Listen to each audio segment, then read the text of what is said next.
লালমনিরহাটের পাটগ্রাম সীমান্তে বিএসএফের গুলিতে একজন বাংলাদেশি নিহত হয়েছে। এদিকে নিহতের মরদেহ নিয়ে গেছে বিএসএফ। এ বিষয়ে আরও খবর জানবো আমরা। লালমনিরহাট থেকে সরাসরি যুক্ত হচ্ছেন সহকর্মী খায়রুল ইসলাম। খায়রুল, বিএসএফের গুলিতে একজন বাংলাদেশি নিহতের ঘটনার সর্বশেষ কি খবর হচ্ছে আপনার কাছে? মূলত কি কারণে তাকে গুলি করা হয়েছে এই বিষয়টি আমাদেরকে জানান।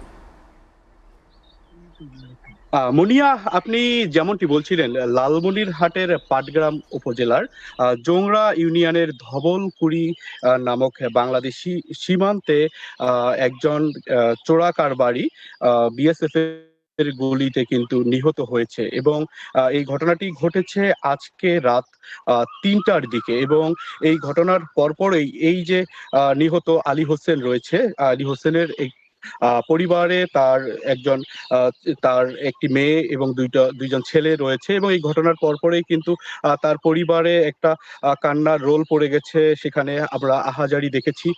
সর্বোপরি এই ঘটনার পরে আজকে সকাল 11টায় বিএসএফ এবং বিজিবির মধ্যে একটি পতাকা বৈঠক অনুষ্ঠিত হয়েছে। আমরা বিজিবির বরাত দিয়ে যেটা জানতে পেরেছি, যে বিজিবি আমাদের জানিয়েছে যে বিএসএফ এর সঙ্গে সেই ঘটনায় বিএসএফ যে যে সদস্য ছিল, তা বিএসএফ সদস্য ছিল সেখানে দুইজন কিন্তু বাংলাদেশি চোরাকারবারি সেখানে উপস্থিত ছিল।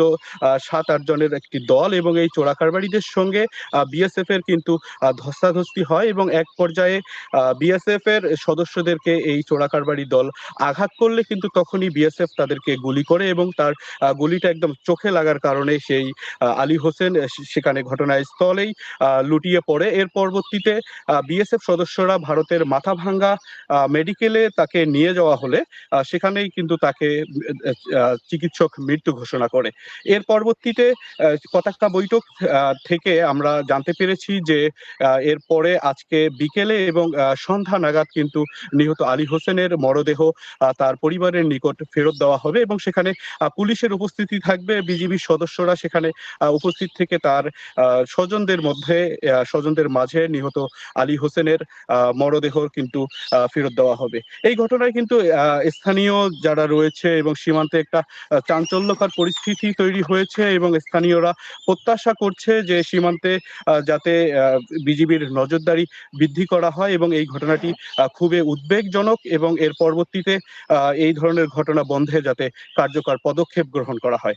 মুনিয়া, এই ছিল আমার কাছে যে সীমান্তের নিহত আলী হোসেন রয়েছে বিএসএফ এর গুলিতে, তার শেষ মুহূর্তের খবর। খায়রুল, আপনাকে ধন্যবাদ।